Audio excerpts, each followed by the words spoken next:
Nah, stroke selain yang hemorrhagic, ada juga yang non hemorrhagic. Nah, yang non hemorrhagic kemarin kita sudah bahas di pembuluh darah koroner ya. Gambar ini masih ingat semuanya pasti ya. Ini pembuluh darahnya mengalami penyempitan gara-gara ada lemak LDL-nya gitu ya. Lemak LDL-nya akhirnya menghimpit saluran darahnya itu akhirnya kemudian tidak lancar. Nah, kalau tiba-tiba ada trombus, ya trombus itu gumpalan darah. Ya, ada darah itu tiba-tiba di dalam gumpal ya karena banyak faktor ya. Nah, itu nanti akhirnya akan menyumbat. Nah, ini yang nantinya harus diwaspadai. Ya, kenapa? Karena begitu nyumbat itulah yang terjadi namanya stroke. Tapi stroke tipe yang non hemorrhagic. Ya, ini apa? Tidak ada perdarahan. Nah, di sini kita bisa perbesar gambar satunya. Ini kebetulan yang kena area parietal. Nama area parietal itu yang di atas telinga. Ya, ini warnanya ungu gitu ya ke abu-abuan gitu kan. Itu gara-gara kalau diperbesar aliran darahnya itu mengalami yang namanya sumbatan gitu kan. Sumbatan yang kalau secara besarnya nah ini. Kalau yang normal itu yang gambar paling kiri itu normal. Begitu ke arah kanan itu makin menyempit sampai akhirnya kalau ada trombus terus nyumbat. Nah, ini namanya stroke non hemorrhagic. Nah, sehingga yang namanya stroke itu beda beda sebab, tapi efeknya sama. Ya, ini efeknya otak di titik tertentu. Kalau digambarnya adalah di area parietal, ya area di atas telinga itu tidak kebagian suplai makanan atau suplai nutrisi otak. Akhirnya apa? Selnya mati. Ya, selnya mati. Sehingga kemarin masih ingat ya materi saya ya, sel mati itu namanya infark. Ya, kalau kemarin infark itu terjadi di jantung namanya miokard infark. Tapi kalau ini terjadi di otak gitu ya, ini infarknya adalah di sel otak gitu ya, sehingga mengalami kematian. Nah, padahal masing-masing satu sel saraf di otak itu menyimpan informasi. Kalau kebetulan nyimpen Al-Fatihah di situ, ya hafalan Al-Fatihahnya ada di situ. Terus selnya itu mati, ya akhirnya lah coba bacain Al-Fatihah. Al-Fatihah apa ya? Ya nggak bisa ngomong karena memorinya hilang. Ketemu orang kebetulan si fulan itu nyimpan memorinya di otak yang sisi itu ya terus ketemu gimana kabarnya saya dengar kok bapak sakit ini siapa ya loh padahal kan mungkin omnya sendiri ya mungkin keponakannya sendiri datang nengok gimana om kabarnya stroke-nya gimana gitu ya. Malah omnya ini siapa nggak kenal gitu ya karena informasi tentang itu mati bersama kematian sel sarafnya. Jadi infonya jadi hilang. Ya kalau misalnya kayak hard disk gitu ya di komputer itu bad sector gitu ya. Jadi data filenya itu nggak bisa diakses. Nah ini kan mengerikan sebenarnya bapak-bapak ibu-ibu. Jadi kalau misalnya yang punya Al-Fatihah hilang kan harus ngapalin lagi. Ya bisa, jadi apalin lagi. Itu selama kalau lidahnya tidak terkena motoriknya. Ya, karena kalau lidahnya kena, area bicaranya kena, jadi bisu juga, nggak bisa ngomong. Ya, mungkin Al-Fatihahnya nggak hilang, masih ingat. Kulu bisa ngangguk-ngangguk. Begitu mau ngomong, nggak nemu, nggak bisa gerakin lidah, nggak bisa gerakin bibir. Kenapa ya? Karena saraf bagian yang menggerakkan lidah dan bibir itu bermasalah. Ataupun kalau keluar, tidak sesuai dengan apa yang dikehendaki. Maunya bilang O, keluarnya I. Ya, maunya bilang I, keluarnya O. Gitu ya, ini jadi masalah gitu ya. Itulah yang dialami kenapa kadang-kadang menderita stroke itu jadi jengkelan. Mau ngapain apa, wujudnya jadi apa, dan malah kadang-kadang ya bikin stres gitu ya. Nah ini sebabnya ya, jadi masalah sumbatan dan juga masalah pecah pembuluh darah, tapi efeknya sama. Sehingga penanganannya beda. Ya kalau di medis, ini saya bicara medis dulu ya, belum herbal ya. Misalnya gini, terjadi masalah perdarahan. Stroke-nya itu karena hemorrhagic. Berarti kan darah bleberan, ya. Nah, kalau bleberan ya itu harusnya dikasih zat pembeku darah. Kan bleeding tuh di otak, disuntik. ya oleh dokter dimasukkan zat pembeku darah biar perdarahannya berhenti. Dikasih obat apa dok? Ini karena darah di kepalanya itu bleeding, saya kasih pembeku darah biar berhenti perdarahannya. Nah, tapi kalau salah diagnosa, misalnya stroke yang bukan perdarahan, stroke bukan karena perdarahan, itu karena gumpalan darah justru. Jadi salurannya menyempit, belum buntu. Salurannya itu sebenarnya nggak buntu, masih ada celah. Tapi tiba-tiba ada gumpalan-gumpalan darah, terus membuntu. Ya, karena ada gumpalan-gumpalan darah yang buntu. Kalau salurannya normal, sebenarnya gumpalan darah itu bisa lewat, atau trombus itu bisa lewat. Itu kalau salurannya normal. Tapi karena salurannya sudah menyempit, gumpalan-gumpalan darah ini akhirnya nyangkut terus nyumbat. Terjadilah stroke yang bukan karena perdarahan. Nah, harusnya justru yang seperti ini dikasih pengencer darah. Ah, ini nih tahu bedanya ya. Dikasih pengencer darah. Kenapa? Gumpalan darah itu kalau kena pengencer darah, dia akan pecah. Gumpalannya akan pecah, terus aliran akan lancar. Ya, coba bayangin. Ya, ini ngeri nih, ini bayangan ngeri nih. Kalau tiba-tiba ya stroke-nya itu non hemorrhagic. Non hemorrhagic itu adalah karena gumpalan.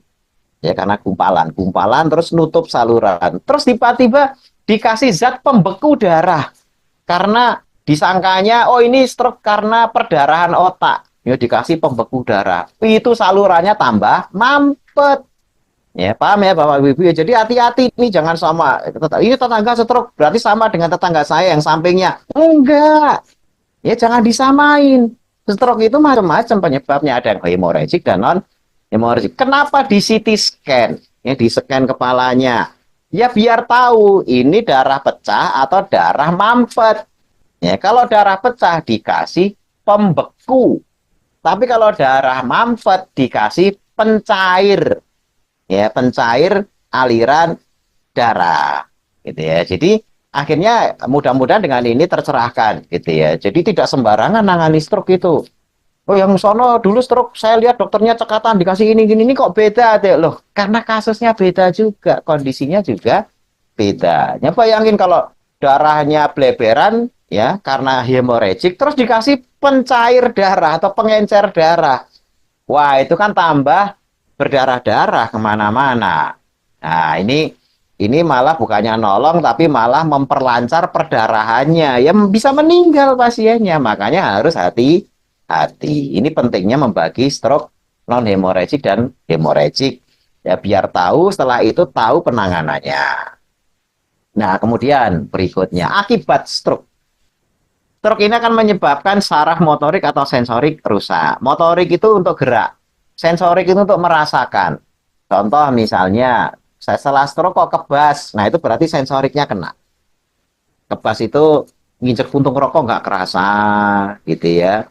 Buat makan kok biasanya asinnya kerasa, ini kok rasanya kurang asin atau apa ya? Karena pengecapnya itu rusak, gitu ya. Jadi yang terkena sensorik itu panca inderanya mesti bermasalah. Tapi kalau yang terkena motorik geraknya, ya gerak itu kakinya jadi lumpuh. Ya kalau kena otak kiri, yang kanan yang nantinya akan bermasalah. Ya bisa lumpuh, bisa kaku, bisa juga lemes.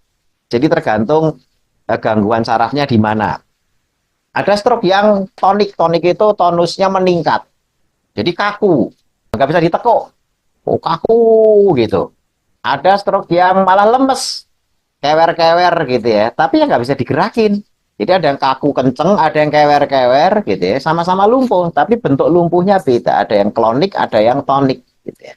Nah ini tergantung nanti kerusakannya di mana. Tapi akibat stroke itu saraf, motorik, dan sensorik rusak. Yang kedua, tidak hanya sarafnya, tapi juga selubung saraf atau mielin. Nah di gambar ini bisa dilihat ya, ya.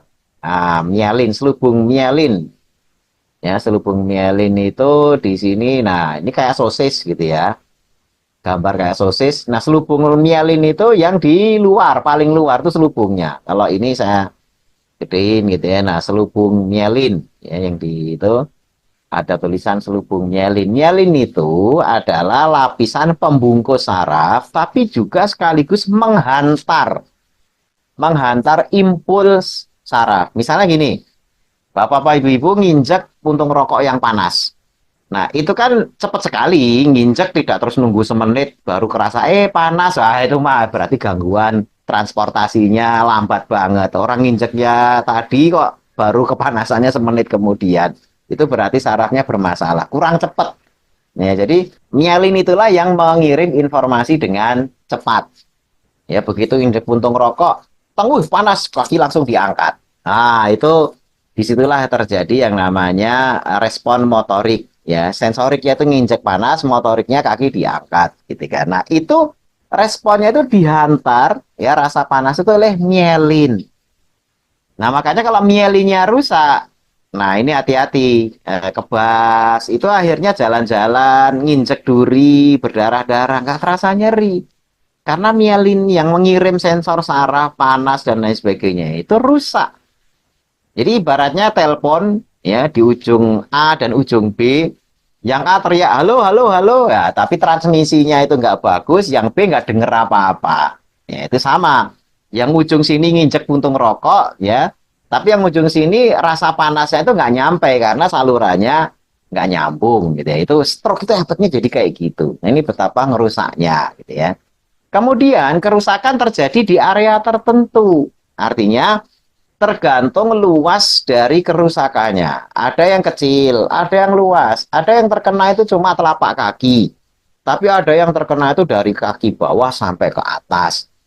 Ada yang terkena itu ngomongnya. Ada yang ngomong nggak apa-apa, gerakan nggak apa-apa, tapi memori. Ya, jadi tergantung daerah yang terkena. Gitu kan. Nah, disitulah fungsinya CT scan ya.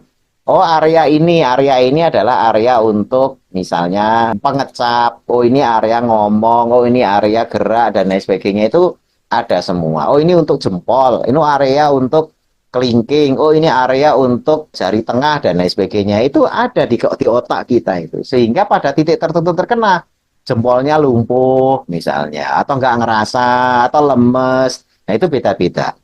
Kemudian kerusakan itu, nah ini kabar gembiranya Bapak-bapak Ibu-ibu. Kerusakan itu bisa diperbaiki. Nah ini jadi jangan, loh itu kok nggak baik-baik ya karena cara-caranya. Ada yang stroke udah bertahun-tahun nggak baik-baik ya karena caranya. Ya caranya belum sesuai untuk terjadinya perbaikan. Jadi kerusakan itu bisa diperbaiki asalkan tersedia bahan baku perbaikannya. Ya bahan baku perbaikan otak. Nah, kalau kita tanya otak itu bahan bakunya apa sih? Gitu ya. Ya, otak itu bahan bakunya apa? Kalau yang takut makan kolesterol gitu ya, itu kan jangan dimakan otak. Itu kenapa? Ya otak itu karena banyak kolesterolnya gitu ya. Itu betul. Jadi memang bahan baku otak kita tuh kolesterol. Jadi kalau misalnya mengalami kerusakan, ya harus kirim-kirim kolesterol ke sana. Nah, makanya di sini ya yang ke satu 2 3 4 5 yang kelima bahan baku saraf dan mielin. Saya zoom ya, ini coba Bapak lihat semuanya warna kuning. Ini penting dipahami. Bahan baku saraf dan mielin yang menghantarkan nyeri, menghantarkan panas, kemudian bisa gerak, motorik dan lain sebagainya. Itu bahan bakunya protein, mielin dan lipid. Jadi terdiri di protein dan lipid itu lemak. Nah, lemak ini apa? Termasuk kolesterol, ya, glikolipid dan fosfolipid. Jadi kalau mau memperbaiki otak, bahan bakunya gitu ya, itu ya bahan baku yang lemak-lemak. Karena otak kita terdiri dari kolesterol. Tapi kalau mau memperbaiki otot, nah seperti misalnya Kang Adi Rai, atau siapa tuh yang ototnya gede-gede yang metekol-metekol itu gitu ya. Itu yang diperbanyak makan protein karena otot kita itu adalah protein. Jadi apa yang harus diperbaiki itu harus dilihat bahan bakunya. Bahan baku otak lemak, kolesterol. Bahan baku otot protein. Kalau mau memperbaiki tulang, yang harus diperbanyak apa? Kalsium. Ya, karena ya sesuai kalau mau memperbaiki tulang kok kalsiumnya nggak diasup ya gimana mau baik. Ya kalau mau memperbaiki rumah ya itu semen, batu bata gitu ya, mungkin juga apa pasir. Nah, itu jadi harus harus tahu bahan bakunya. Nah, masalahnya gitu. Ini masalahnya. Ketika terjadi stroke dan lain sebagainya, kadang-kadang bahan baku ini malah dijauhi. Ya, oh, udah kena stroke ya. Oh, jangan makan yang lemak-lemak ya, jangan makan gorengan ya. Nah, ini harus dibahas secara tuntas dulu. Nasihat itu tidak salah 100%, tapi itu juga tidak betul 100%. Ya, nasihat itu tidak salah 100%, tapi tidak betul 100%, tidak benar 100% juga. Makanya harus dibahas. Kenapa? Karena otak butuh lemak. Tapi kan katanya harus menjauhi ini itu, nah kita bahas. Makanya langkah awal kita itu adalah bagaimana bahan baku perbaikan itu masuk ke otak. Ya, karena begini Bapak-bapak Ibu-ibu. Di otak kita itu punya sistem yang terpisah, sistem lemak yang terpisah ya dengan sistem lemak yang ada di tubuh. Ya, sistem lemak yang ada di otak itu terpisah dengan sistem lemak yang di tubuh. Artinya apa? Kalau kolesterol di darah itu tinggi, belum tentu kolesterolnya dikirim ke otak. Nah, ini makanya kemudian dokter-dokter kan menasehati, bapak-bapak, ibu-ibu, ini yang sudah kena stroke, jauhi lemak, minyak, dan lain sebagainya, gitu kan. Kenapa? Karena ketika kolesterol tinggi di dalam tubuh kita, itu ternyata tidak semuanya dikirim ke otak untuk perbaikan. Nah, gimana agar lemak yang kita makan itu bisa dikirim ke otak? Sehingga otak kita yang rusak itu bisa mendapatkan bahan baku untuk membangun ulang yang rusak tadi, sel mielinya dan lain sebagainya. Atau setidaknya nanti ada pola-pola tidak hanya sekedar memperbaiki, tapi juga mengganti, substitusi dengan sel yang lain. Atau yang kita sebut sebagai efek plasticity. Ya. Kunci terapinya. Ya, kunci terapinya ini tolong diperhatikan benar-benar, jangan sampai nanti salah persepsi, nanti salah tindakan malah tambah parah. Ya. Sebelum nanti bahas herbalnya dan mengapa herbal itu penting. Ya. Jadi bahan kolesterol yang diproduksi liver, ya kolesterol kan yang produksi liver, bukan dari makanan ya Bapak Ibu-Ibu ya. Yang dari makanan kita tuh tidak semuanya dibuat. Jadi misalnya Bapak makan kolesterol tinggi, itu belum tentu dibikin kolesterol. Tapi intinya yang ngatur, mandor yang ngatur untuk membuat kolesterol itu adalah liver. Jadi bahan kolesterol yang diproduksi liver tidak bisa dikirim langsung ke otak. Otak itu punya yang namanya sawar darah otak atau blood brain barrier atau 3B ya, BBB itu 3B ya. Jadi ketika kita makan yang berlemak-lemak gitu ya, gorengan dan lain sebagainya, itu tidak bisa kolesterolnya itu dikirim ke otak karena otak itu ada pelapisnya, di mana yang larut lemak itu tidak apa, yang sifatnya lemak-lemak, minyak-minyak itu nggak bisa melewati otak. Makanya langsung itu lalu, padahal otak tadi kan bahannya dari kolesterol. Iya, makanya harus diakali. Ya, harus diakali. Yang bisa melewati 3B atau blood brain barrier itu harus dalam bentuk larut air. Nah, ini kuncinya, harus dalam bentuk larut air. Nah, komponen pembentuk lipid atau lemak atau kolesterol untuk perbaikan sel saraf otak itu harus dalam bentuk larut air agar tembus 3B tadi itu, blood brain barrier. Lemak larut air apakah ada? Ada. Ya, lemak larut air itu adalah yang kita namakan sebagai badan keton atau keton bodies. Loh, gimana cara membentuk keton bodies? Dengan cara puasa. Sehingga akhirnya ya lemak yang ada di tubuh kita atau lemak yang masuk ke dalam tubuh. Karena lemak itu ada dua. Yang ada di tubuh, yang bagian gemuk-gemuk, apalagi yang stroke badannya gemuk. Wah, dijamin itu. Itu sebenarnya punya obat apotek yang melimpah. Nah, apotek yang melimpah obatnya itu saya ajari caranya. Jadi puasa ya, sehingga dengan cara puasa itu tubuh tidak nemu makanan kan. Nah, tubuh tidak nemu makanan, akhirnya dia akan mengakses cadangan makanan. Cadangan makanan kita namanya apa? Lemak atau gaji yang di bawah kulit. Lemak atau gaji di bawah kulit ini tidak langsung dipakai karena yang namanya lemak itu lah nggak harus diubah dulu menjadi keton dulu untuk bisa dipakai menjadi energi. Ya, jadi lemak yang di bawah kulit gaji kita bisa juga yang ada di perut. Ya, yang kalau yang perutnya buncit karena gendut gitu ya. Nah, itu lemaknya akan diakses ketika kita puasa. Atau selain puasa, ketika kita tidak makan gula atau karbohidrat. Ya, tidak makan gula atau karbohidrat itu ya nggak makan nasi, nggak makan jagung, nggak makan tepung, nggak makan buah, nggak makan gula, gula merah, gula pasir, gula apapun, beras merah, beras putih, dan lain sebagainya. Yang namanya karbohidrat sama sekali nol. Nah, itu tubuh kita akan mengakses semua bentuk lemak. Ya, tapi sebelum dijadikan sebagai energi akan dicairkan dulu dalam bentuk larut air yang namanya keton. Nah, keton inilah yang kemudian bisa menembus otak. Makin banyak keton nembus otak, ya makin banyak bahan untuk perbaikan. Ya, jadi kunci terapinya apa? Kondisi ketosis. Ya, kondisi ketosis itu adalah kondisi di mana tubuh kita berhasil mengubah tumpukan lemak atau kalau misalnya lah ini kurus gimana dok? Nggak ada lemaknya sama sekali. Ya adanya cuma ya daging sama tulang dikit gitu ya. Lemaknya nggak ada misalnya. Ya harus makan lemak. Loh, katanya kalau stroke nggak boleh makan lemak. Dengan catatan jangan ikut karbohidratnya. Ya, karena kalau ikut karbohidrat, maka lemak ini tidak akan pernah bisa dikirim ke otak, tapi akan disimpan.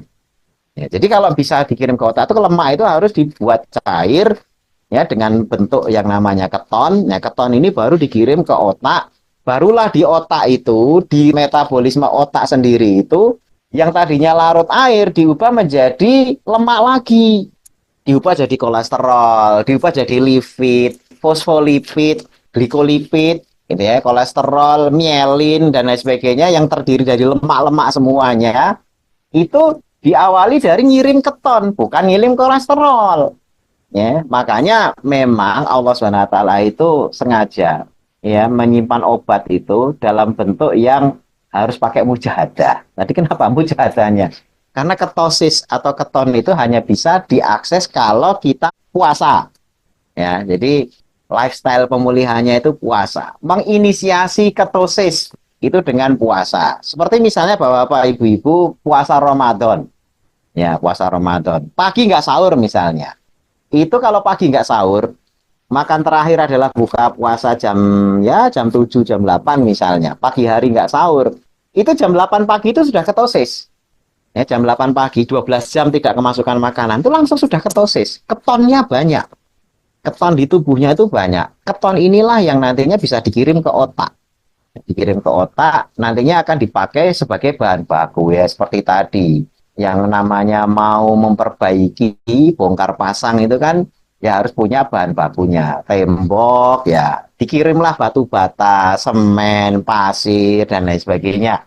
Nah, kalau otak, ya bahan bakunya tadi, glikolipid, fosfolipid, kolesterol, gitu ya. Tapi dalam bentuk yang tersamarkan, karena larut air dulu, jadi bentuknya keton. Ibaratnya gini, wah ini mau ngirim batu bata nggak boleh. Kenapa? Ada barriernya, ada penutupnya. Ya sudah, kalau gitu kalau ngirim tanah boleh. Oh boleh. Nah, baru dikirim tanah. Setelah dikirim tanah, di sana diubah jadi batu bata. Nah, gitu. Dikirim tanah, setelah sampai sana diubah jadi semen. Dikirim tanah, sampai di sana diubah jadi pasir, gitu loh. Nah, itu keton itu dikirim sebagai istilahnya bahan baku untuk diubah jadi batu bata, semen, pasir, yang akhirnya untuk nambali tembok-tembok yang rusak di otak. Nah, ini mudah-mudahan ini analogi yang bisa difahami, gitu ya. Jadi, kalau misalnya tidak terbentuk keton, energi kita itu masih mengandalkan glukosa atau gula, ya, maka kalau kita makan lemak, kolesterol tinggi misalnya, kolesterol itu tidak akan terkirim ke otak. Ya, sama sekali karena bentuk kolesterolnya tidak dalam bentuk keton, tetapi dalam bentuk minyak yang tidak bisa nembus. Nah, makanya diakali jadi ketosis dulu. Dengan cara apa? Puasa, ya. Dengan puasa menginisiasi ketosis. Kemudian autofagi. Autofagi itu kalau sistem bongkar pasang, itu dia bongkarnya. Ya, coba Bapak Ibu-ibu kalau misalnya mau bongkar rumah, ya mau renovasi lah, bukan ini. Harus bongkar dulu kan baru pasang. Nggak mungkin yang namanya renovasi cuma pasang tok. Kalau pasang tok itu namanya bangun dari nol. Tanah kosong, ya dibangun fondasi, gitu ya, bangun tembok, gitu ya, bangun tiang, kemudian pasang genting dan lain sebagainya. Itu namanya bangun dari nol. Tapi kalau sudah ada rumahnya, mau renovasi, ya nggak mungkin langsung ditumpuki bahan baku. Mesti harus bongkar dulu baru pasang. Nah, bongkar itu dengan cara puasa. Puasa itu bongkari semua. Bongkar, bongkar, bongkar. Nah, ketika sudah selesai bongkar, bahan baku yang sudah terkirim baru dipasang. Bayangin kalau tidak dibongkar langsung dipasang, yaitu tumpuk undung. Kalau orang Jawa bilang tumpuk undung, ditumpuk-tumpuk. Akhirnya malah jadi nggak karu-karuan. Gitu ya. Jadi puasa ini menginisiasi ketosis, autofagi, dan meningkatkan proliferasi sel saraf baru. Jadi membuat sel-sel saraf baru. Karena kan tadi rusak. Selain memperbaiki, juga bikin sel saraf yang baru. Yang kedua, ketosis. Itu menyediakan bahan baku atau pembentukan dan perbaikan saraf yang bisa menembus BBB, ya, tadi blood brain barrier, gitu ya. Ya, ini keton. Keton ini kalau bahasa kimianya namanya beta hidroksibutirat atau BHB. Ya. Nah, setelah terbentuk ketosis, itu menjaga tetap ketosis. Jadi kalau ketosis ini bisa 24 jam, 2 hari, 3 hari, 4 hari, seminggu, 2 minggu, sampai berminggu-minggu, ya, menjaga tetap ketosis ini perbaikan di otak akan signifikan. Yang tadinya lumpuh bisa langsung digunakan, ya, karena diperbaiki. Tapi kalau nggak pernah ketosis, gimana mau jadi baik? Orang kuncinya di sana, gitu kan? Nah, caranya biar tetap ketosis itu adalah dengan membatasi asupan karbohidrat maksimal 50 gram. Ya, maksimal 50 gram sehari dalam jangka waktu lama agar reparasi itu berjalan terus. Nah, ini pemulihannya. Nah, kemudian herbalnya. Nah, herbalnya, mengingat ini adalah kita memperbaiki dan dalam hal ini banyak melibatkan lemak atau minyak, kita juga memilih bahan herbal yang berupa lemak atau minyak. Ya, ini Nigella sativa, habatus sauda, minyak habatus sauda, dan olive oil yang namanya habas, ya, habatus sauda, dan zaitun olive oil. Nah, zaitun itu mengandung MCT, medium chain triglyceride. Itu mudah sekali diubah, ya, mudah diserap oleh tubuh, kemudian diubah menjadi keton, ya, kemudian bisa dikirim ke otak. Kemudian Nigella sativanya itu antiinflamasi, ya, udah berulang kali kita bahas di knowledge ini, ya, antiinflamasi ditambah antioksidan. Terus biasanya ya, penderita stroke itu depresi. Depresi itu, waduh, nggak bisa sembuh ini. Berarti sisa waktunya akan lumpuh terus. Nah, jadi banyak zon-zon yang buruk atau suudzon. Baik kepada penyakitnya, bahkan mudah-mudahan jangan ya. Suudzon pada Allah gitu ya. Itu jangan. Allah tuh ngasih sesuatu pada kita itu selalu tujuannya baik. Makanya jangan suudzon sama Allah gitu ya. Salah satunya kita dipertemukan untuk memahami ini juga berarti Allah SWT itu memang mencocokkan kita untuk belajar ini gitu ya. Nah, caranya ya tadi itu depresan, ya, antidepresan atau antidepresi itu menyebabkan tidurnya nyaman, ya, zonnya kepada Allah jadi baik, ya, lebih bisa tawakal, tidak uring-uringan gitu kan. Karena ini paling penting juga ya, terutama juga bagi pendamping penderita stroke, itu jangan disangka stroke itu terus kemudian udah dikasih makan, minum, selesai. Enggak. Pendampingan itu tidak hanya sekedar ngurusi makan, minum, tapi ngobrol. Oh, tapi orangnya nggak bisa ngomong, gimana jajak ngobrol, dok? Oh, enggak. Kita yang aktif ngobrol, dipancing, ya, karena mereka membutuhkan stimulus, ya, rangsangan, pemicu gitu ya, perhatian atau apa, ditemani dan lain sebagainya. Kalau cuma setelah stroke karena nggak bisa ngomong, nggak bisa ini, ya penting pokoknya makan minum terpenuhi terus akhirnya ditinggal begitu aja, itu malah tambah depresi. Jadi harus ada orang-orang yang menemani, ya, sehingga terjadi interaksi, tidak merasa sendiri. Kemudian habatus sauda dan olive oil juga menguatkan pembuluh darah agar tidak mudah pecah, tidak terjadi aneurisme tadi itu. Ya, tidak terjadi apa yang jendol kemudian gampang pecah tadi itu, karena nguatin pembuluh darahnya. Ya.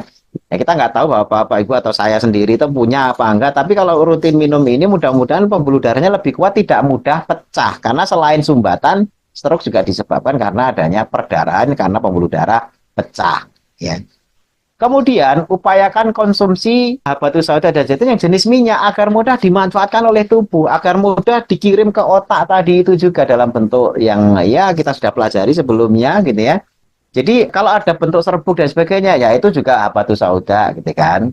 Tapi kita mengarahkan terutama zaitun nggak ada yang serbuk, ya. Tapi dalam hal ini habatus sauda dan juga zaitun, ya kita menganjurkan dalam bentuk minyak. Terus juga minyak yang terjaga, yang tidak mudah tengik, ya, ini dalam bentuk soft capsule. Nah, kita menganjurkan bagi yang sudah kena itu pagi 5, sore 5. Ini setara dengan sekitar 1,5 sendok. Ya, setara dengan 1,5 sendok, karena dalam 1,5 sendok teh ya, 1,5 sendok teh. Jadi 1 sendok itu rata-rata di 6 sampai 8 gitu ya, 6 sampai 8 kapsul itu 1 sendok. Nah, kalau 10 kapsul itu sekitar 1,5 sendok. Nah, makanya itu dosis yang kita anjurkan rutin, ditambah tadi kunci terapinya kondisi ketosis ya. banyak puasa intermittent ya 16 jam dari sejak jam 8 malam sampai jam 12 siang puasa gitu ya. Tapi terus habis itu kalau bisa hindari karbohidrat agar ketosis ya sehingga obat yang dari dalam tubuh atau dari luar itu bisa dikirim ke otak untuk perbaikannya. Terus yang selain itu juga relaksasi. Jangan stres, makanya ditemani ya. Atau perlu pijet, akupunktur, bekam itu tambahan aja. Ya nggak apa-apa, tapi bukan pokok. Ya, tapi ya dipijitin kan merangsang agar motoriknya jadi bagus. Ya, merangsang agar motoriknya jadi. Kemudian menjaga irama sirkadian. Maksudnya apa? Ya tidur pada jamnya. Ya, jangan begadang. Ya, olahraga pun jangan malam. Ya, olahraga pagi, siang, gitu ya. Terus kena sinar matahari. Jangan dibiarkan yang kena stroke itu di ruangan terus. Ya, bapak-bapak, ibu-ibu, misalnya punya orang tua, udah sepuh, gitu ya. Ya, karena lumpuh, atau ya wirawirinya harus pakai kursi roda ya itu akhirnya di dalam ruangan terus ya yang sakit tidak tahu ini siang apa malam apa sore apa ya akhirnya irama sirkadiannya rusak yang ada adalah malam malah melek gitu ya siang itu malah tidur kadang-kadang malah gelisah dan lain sebagainya akhirnya kita sendiri yang ngeluh ini bapak ini kalau malam malah begadang lah gimana nggak begadang dan gimana salah jam ketika tidak tahu kapan siang kapan malam. Ya, kalaupun lihat jam 9, ini 9 malam apa 9 pagi juga nggak jelas. Makanya usahakan irama sirkadiannya dijaga. Jadi tiap pagi diantar keluar lihat matahari pagi. Sore pun juga begitu. Dengan cara itu iramanya akan selaras. Jadi aktivitas yang tidur sesuai perputaran sinar matahari. Memang siang untuk aktivitas, malam untuk istirahat. Kemudian menjaga aktivitas raga, kebugaran. Bagian yang lumpuh, ya lumpuh mau diapain lagi dok kan nggak bisa olahraga digerakin pasif ya kalau tidak ototnya akan mengecil contoh ya ada orang yang dari sejak kecil kakinya yang satu tuh lumpuh entah kena polio dan lain sebagainya itu mesti yang bisa gerak ya kakinya akan lebih besar daripada yang lumpuh ya kenapa karena yang gerak itu ototnya kepakai terus sehingga terjaga besarnya ya tidak terjadi atrofi itu mengecil. Makanya kalau sudah berbulan-bulan bahkan bertahun kok yang lumpuh nggak pernah digerakin ya baik pasif maupun aktif ya itu akan mengecil. Nah sayang jangan. Kalaupun nggak bisa gerak digerakin. Ayo Pak olahraga ya tangannya dipegang diangkat diturunin gitu ya biar gerak nanti akan terjaga besarnya kiri kanan itu akan sama menjaga kebugaran. Terus terjadi semangat hidup. Kenapa ada endorfin? Endorfin itu endomorfin. Kemudian punya harapan hidup dan kebermanfaatan hidup. Karena kan ditemani, diajak ngobrol, dan sebagainya. Ini yang nantinya akan mempercepat kesembuhan.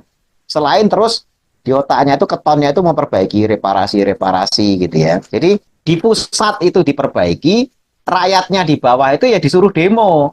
Ya kalau bicara negara. Kadang-kadang kan pusat harus diperbaiki, jangan hanya rakyatnya demo doang, pusatnya nggak diperbaiki, rakyatnya demo, pusat diperbaiki, nanti ketemu sehat, gitu kan. Rakyat demo itu maksudnya apa? Digerakkan. Jadi biar ketemu, oh ini kok lumpuh ya, begitu sering digerakkan, akan nyambung antara yang motorik di otaknya dan catatan motorik di bagian perifernya. Saraf perifer dan saraf pusatnya itu nanti akan ketemu titik sambungnya. Oh ini, wah udah gerak. Ya, tapi kalau diem, mager, meratapi nasib, sedih, malah orang tuanya stroke, anaknya sibuk sendiri-sendiri, nggak perhatian, ya itu malah tambah parah nantinya. Apalagi ditinggal, itu malah jadi ngenes, ya. Berpikirnya jadi yang aneh-aneh, jadi suudzon tadi itu. Ya, mempersulit kesembuhan. Selanjutnya penutup, nah, jadi walaupun kena stroke, tetap semangat. Ya, tetap semangat. Semua penyakit ada jalan sembuhnya. Ini yang saya jelaskan tadi itu sudah dipraktekkan dan banyak yang kemudian bisa gerak. Bahkan orang tua saya sendiri juga sudah mempraktekkan itu. Ya walaupun beliau sekarang sudah nggak ada. Tapi dulu mengalami stroke 3 kali. Ini semuanya dipraktekkan pakai habatus sauda. Ya, kemudian pakai zaitun juga. Dari yang sama sekali nggak gerak sampai akhirnya bisa jalan dan sebagainya juga karena teori-teori ini. Ya. Jadi semua penyakit ada jalan sembuhnya. Kemudian minta kekuatan agar tidak hanya tahu jalan sembuh, tapi juga mampu menempuhnya. Kalau doa itu, Allahumma arinal haqqo haqqo, warzuqna tibaa, warinal batila batila, warzuqna istinaba. Jadi tahu mana yang benar, terus mampu untuk menempuh jalan kebenaran itu. Tahu jalan sembuhnya, terus diberi kekuatan untuk bisa menjalani kesembuhan. Nah itu yang bisa saya sampaikan ya, ini mudah-mudahan bermanfaat jadi notice. Sekarang kita akan bahas pertanyaan yang masuk satu persatu ya. Ketika mengalami tadi itu kelumpuhan dan lain sebagainya gitu ya. Sebenarnya kan tidak langsung lumpuh ya. Kecuali yang misalnya kejadiannya itu malam ketika dia tertidur. Nah, ini yang laten. Yang laten itu kejadiannya jam 1 malam, ketika tidur dia stroke. Bangun-bangun sudah terlanjur semuanya, nggak bisa ngapa-ngapain, mulutnya mencong, nggak bisa ngomong, udah lumpuh gitu ya. Itu berarti kadang-kadang kita nggak tahu ini jam berapa ya semalam. Tapi kalau yang kejadiannya pas sadar, kan ada juga yang stroke itu ketika lagi ngobrol, ngomong, tiba-tiba mulut saya kok ini jadi cadel. Ya, itu bisa dicek. Dicek misalnya, coba angkat dua alisnya ke atas. Ya, kalau yang normal kan ngangkat dua begini kan bisa, gampang. Nah, tapi kalau yang sudah mulai gangguan itu terangkat paling satu, jadi begini tapi yang satunya itu turun. Nah, jadi walaupun sudah berusaha apa namanya ini alis ini diangkat dua-duanya, tapi yang terangkat satu, karena yang satunya sudah nggak ada tenaga untuk ngangkat. Jadi ngangkat alis, senyum, ya suruh senyum. Ya, pertama suruh ngangkat alis gitu ya. Kedua suruh senyum. Ini kalau kejadiannya pas kejadian ya. Kalau tadi pas tidur laten ya kita nggak bisa apa-apa, itu orang nggak tahu. Ya, senyum. Kalau orang sehat senyum itu kan mulutnya terangkat semua. Ini kiri kanan naik. Ya kayak gambar joker gitu ya. Joker itu kiri kanan bibirnya naik ke atas gitu ya. Tapi kalau sudah stroke, ya begitu senyum, yang satunya naik, satunya enggak.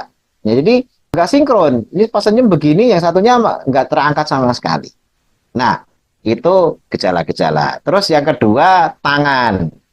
Ini bak wajah ya, karena nanti untuk membedakannya penting ya. Kalau tangan, diajak salaman, disuruh ngeremet tangannya. Diremet sekencang-kencangnya. Paling kencang seberapa? Kalau masih bisa ngeremet terus kencang banget, wah ini berarti sehat. Masih punya tenaga. Tapi kalau ini paling kencang, iya paling kencang kok nggak ada tenaganya. Ini berarti tangannya makin lemah. Ya ini ada risiko stroke. Kenapa? Karena kalau kiri kanan tangannya kencang semua, kaki jalan normal, tapi yang bermasalah cuma nggak bisa ngangkat alis, nggak bisa senyum secara simetris, disuruh melet mencong, ya, disuruh melet tuh nggak bisa lurus. Ini nggak bisa. Tapi tahu-tahu ketika melet itu mesti miring. Nah, gitu, tiba-tiba miring. Itu juga gejala stroke, tapi harus didukung oleh gerak tangan atau kaki. Itu untuk deteksi dininya. Nah, kalau tangan dan kaki nggak masalah, cuma wajah, itu kemungkinan terkena Bell palsy. Bell palsy itu adalah kelumpuhan saraf wajah. Saraf wajah atau nervus facialis atau nervus ketujuh, itu Bell palsy. Nah, kalau Bell palsy, dia tidak sistemik. Dia tidak dari ujung kepala ke ujung kaki. Ya, tapi dia dari ujung, ya hanya wajah saja.